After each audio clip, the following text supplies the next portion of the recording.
ଶୁଣିବାକୁ ମିଳୁଛି ମୁନି ମାଉସୀ ଏବେ ସବୁ ଭୁଲି ଯାଉଛନ୍ତି। ଉଚ୍ଚପଦସ୍ଥ ସରକାରୀ ଚାକିରି କରୁଥିଲେ ବୋଲି ଭଲ ପେନ୍ସନ୍ ଟିକେ ମିଳୁଛି।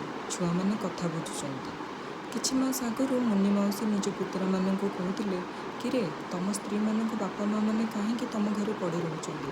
କେତେ ଖର୍ଚ୍ଚାନ୍ତ ହେଉଥିବ ତମେ ସବୁ।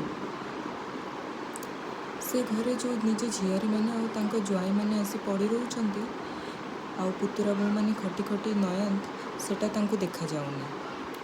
ଯେମିତି କର୍ମକୁ ସେମିତି ଫଳ। ସବୁବେଳେ ହିସାବ ରଖୁଥିବା ମାଉସୀ ଏବେ ବେହିସାବୀ ହୋଇଯାଇଛନ୍ତି।